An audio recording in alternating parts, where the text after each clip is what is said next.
Dr. Brooks, thank you so much for joining the Scale Up Africa Wealth and Impact podcast. We're so happy to have you here. We just want to learn more about your journey, your thoughts and ideas, and thinking about global philanthropy and how we connect some of the dots around how we can mobilize resources to really make catalytic and systemic changes in our world today. So, welcome. Well, thank you for having me. I'm honored. So tell us a little bit more about, you have a very diverse career, and we always ask the question about your philanthropic journey and how you came to become a lecturer at Stanford, and your activities in the philanthropic space, broadly speaking, as an intro for our viewers to understand how you came to become who you are today. Sure. My journey starts actually with my mother coming from Jamaica to America in 1964. My mother is a West African Jamaican. My ancestry test says Nigeria and Ghana. So you understand. I grew up in a home where we were always taking care of our family in Jamaica, sending back remittances and the things that we do in diaspora. And I grew up in that environment. And so when I graduated from my undergraduate program and started my career, that was just part of who I was as a human being.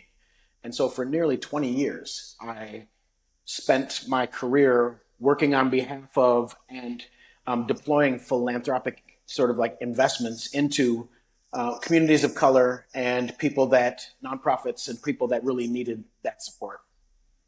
Great backstory. And I think it's something that cuts across many of us in the diaspora who choose to give our time and talent and resources to some of our communities. So I wonder what your thinking is around how do we sort of link what our traditions of philanthropy are. We know that global philanthropy in terms of remittances that are often under the radar far outstrip overseas development aid and some of the formalized philanthropy that we often see and read about in the headlines. I just wonder what your thinking is around how we can maybe structure our remittances in ways that can actually catalyze investments and development projects in our regions across the global south in particular. I believe that the same questions that are being asked on the African continent right now around this conversation are being asked in the United States of America around this conversation. Every human society is trying to understand how to create human flourishing where people are suffering. And in America right now, there's a move to take what would have been philanthropic dollars. They're usually in what we call donor advised funds. So they've already been, deployed for philanthropic purposes.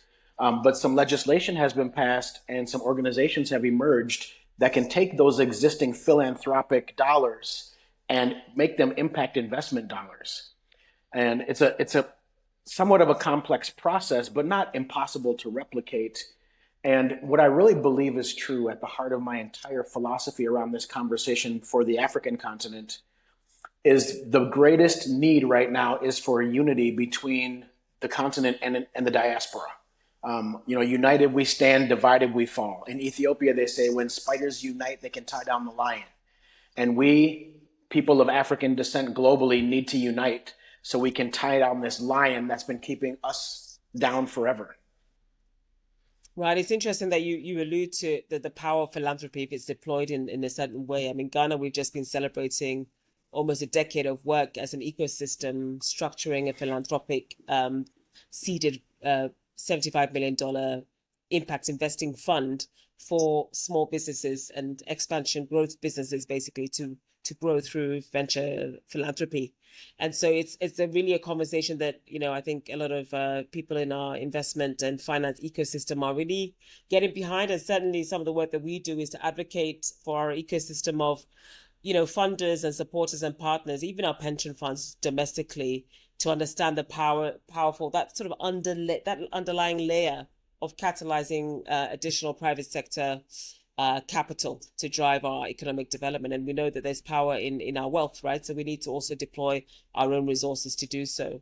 So tell me a bit more about your teaching and your lecturing at Stanford University.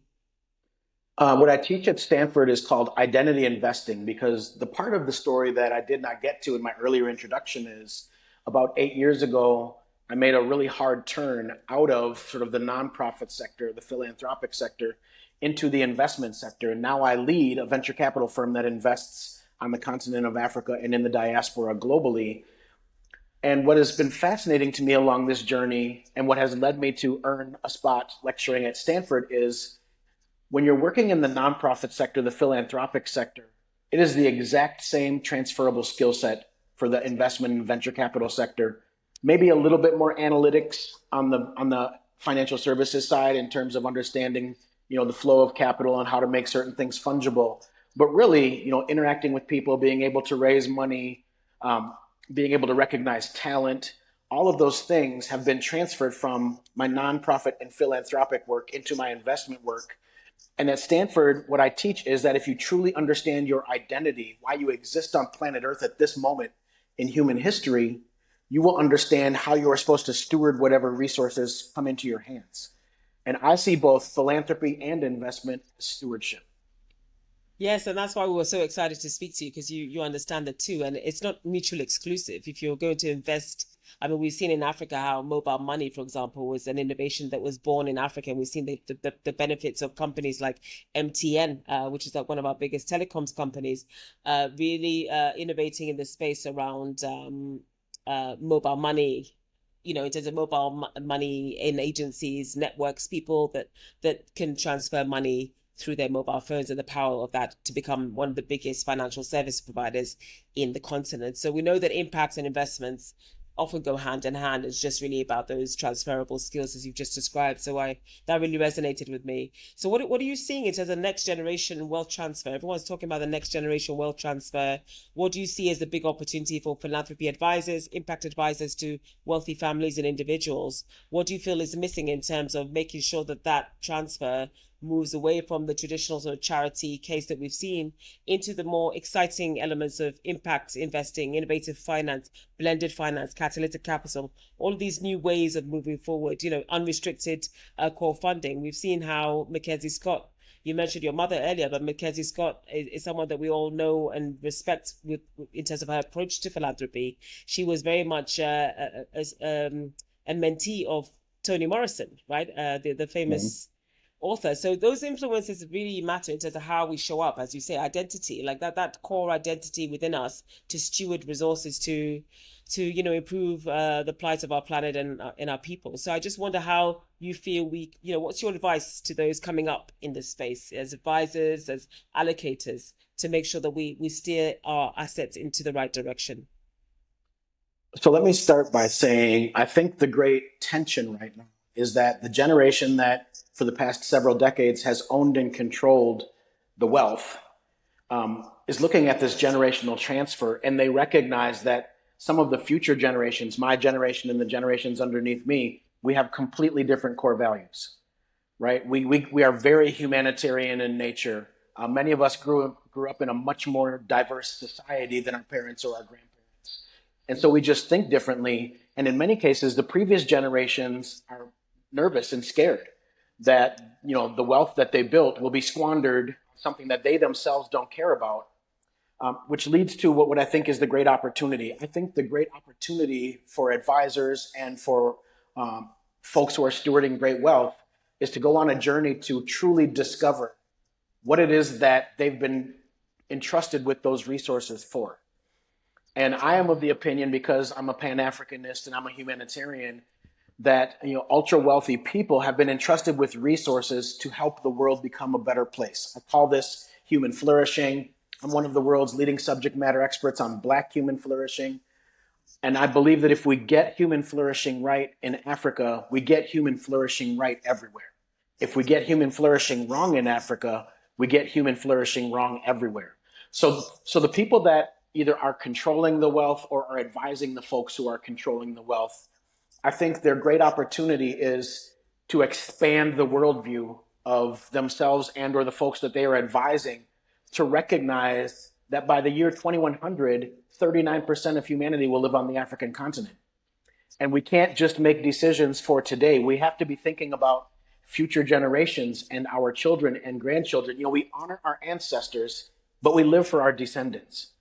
And I think that's a really critical way to think about what does this wealth transfer mean and who get to be the beneficiaries of it. It will either be a very small group of people and human suffering will scale, or it will be a much larger group of people and human flourishing will scale. And that's the choice that's in front of all of us right now. Well, I vote for human flourishing every day, all day. And I think what you say is so, so important because, it's the global world. We all know, I mean, one country sneezes, everyone catches a cold. We're all so interconnected and there's no safety in just being isolated. I think we've been seeing that time and time again, especially in recent years. And I think Scale Up Africa's flagship trip to Africa next year is really in celebration of Ghana's 70th year of independence. And we're really calling upon some of our partners like yourselves potentially to come on a journey with us, a physical journey. You spoke about a journey of learning, but really to come to Africa. We're recruiting basically 30 individuals from some of these, wealth advisors, philanthropic advisors, impact advisors to come on a trip to Ghana. It's a very limited placing, but spend 7 days with us in Ghana to really, really explore and delve deeply into what is happening in terms of our thinking about stewardship and how we are, deploying resources in ways that are really catalytic and systemic, and to achieve some of the things that you just talked about. So I think those kinds of opportunities for us to experience, learn, spend time, build community as donors, as funders, as advisors is really, and also, those are the opportunities that we feel are really priceless in this environment. And so we really look forward to doing more of those kinds of things and continuing some of these conversations with people like yourself, Dr. Brooks. So we really appreciate you coming on and making time. But what's your last word for the field of philanthropy and impact investments and also wealth advisory as well? What's your last word? I think that the most critical data point that I've seen over the last 20 years is it was published in a McKinsey Africa report, and it talked about population growth and the future of humanity. And I believe that we are entering the African era of human existence. And because we are entering the African era of human existence, and 800 million new Africans will be born between now and 2050, I think we have to be very, very serious about both philanthropic work on the African continent, but from my perspective, maybe as important or maybe even more importantly, we've got to think about some really significant, serious investment on the African continent. And philanthropy and investment, when they work hand in hand, it's an unstoppable force. 1,000% venture philanthropy, impact investments, venture capital. We've got to really own it and take it to the next level. So this is why this conversation was so exciting for us. And we really look forward to engaging more with you, Dr. Brooks. Thank you so much for joining the Scale Up Africa Wealth and Impact podcasts. We appreciate you. Thank you. I hope to see you in Ghana next year. Yes. Fantastic. Thank you for your support. All right.